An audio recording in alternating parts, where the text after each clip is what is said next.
A Russian bank just took Bitcoin out of the speculation box and put it into the bank collateral box, not a crypto exchange, not a fintech, a regulated bank. And that one move tells you a lot about where money is going next in a sanctions-pressured economy, with high interest rates, a huge mining footprint, and regulators trying to keep crypto contained while still benefiting from it.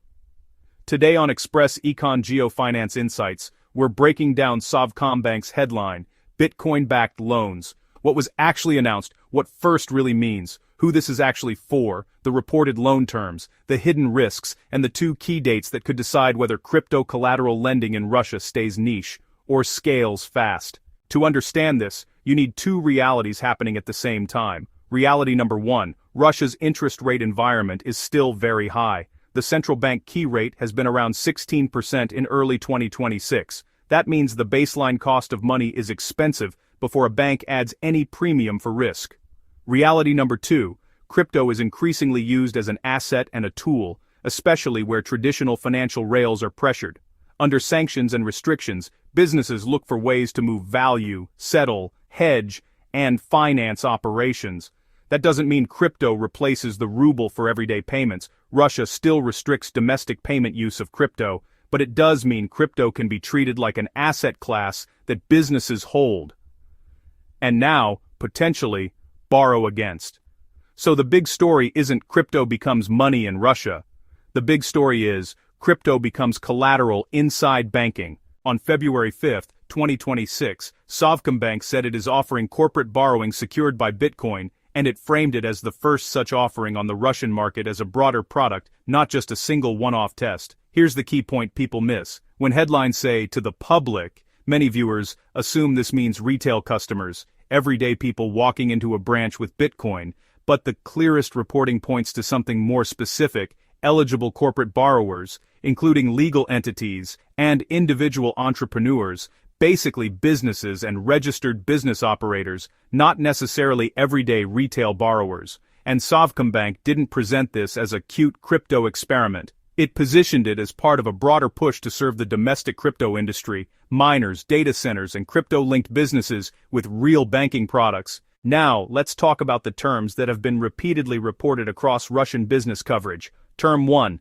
pricing. The interest rate is reported as floating, calculated as central bank key rate plus 7 percentage points, with a key rate around 16%. That comes out near 23%. Term 2, tenor. The maximum loan term is reported as up to 2 years. Term 3, the haircut. This is huge. Sovcombank reportedly applies a 50% collateral discount, meaning if your Bitcoin is worth 100, the bank only counts it as 50 for collateral value when sizing your loan. That haircut is the bank screaming one word, volatility. It's basically saying, we don't trust the price, we're building a crash buffer into the structure.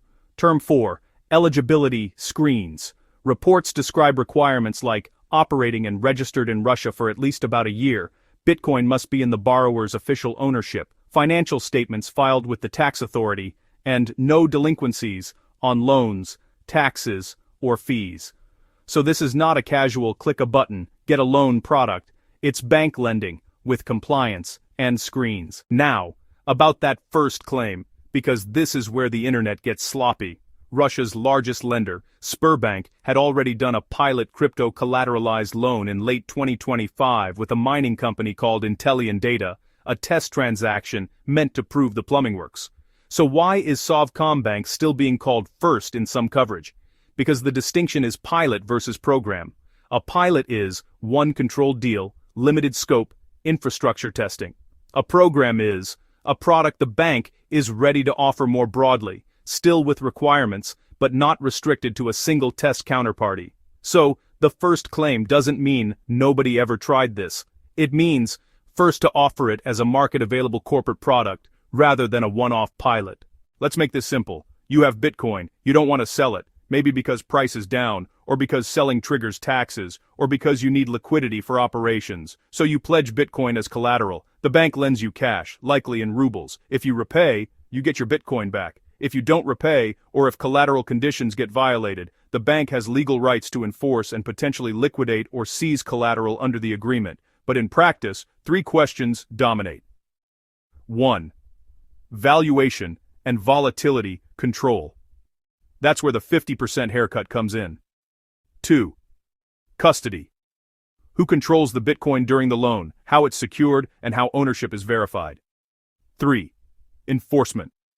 If something goes wrong, how does the bank actually realize that collateral in a legally enforceable way, especially at scale? Now let's talk about what could go wrong, because this is where Bitcoin-backed loans can become a trap. Risk number 1, price shock risk. Even with a 50% haircut, Bitcoin can move violently. If the price drops hard enough, borrowers may face additional collateral demands, tighter terms, or forced action depending on how the contract is written.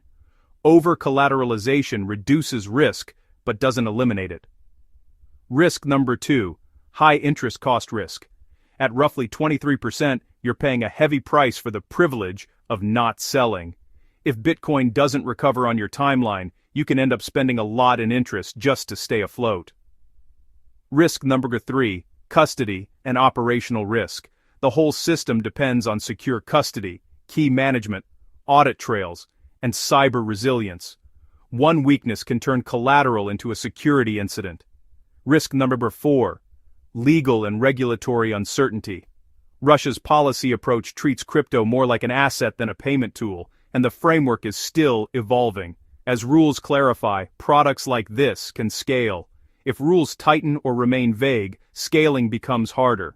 This is bigger than a single bank product. When a bank turns Bitcoin into collateral, it is connecting crypto wealth to regulated credit that can change liquidity options for miners and crypto-exposed businesses. It can create a new competitive lane for banks fighting for corporate customers in a growing sector. And under sanctions pressure, it can support financing pathways that don't rely on the same global rails. This is what geo-finance looks like. Not slogans, infrastructure decisions.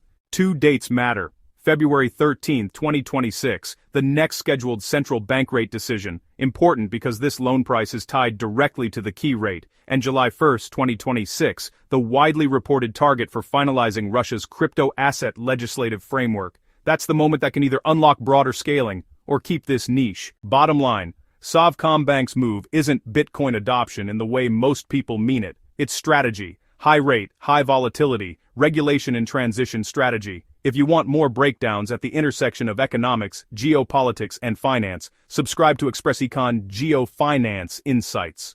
And comment below, is Bitcoin-backed lending smart liquidity management or a volatility time bomb? Educational analysis only, not financial advice.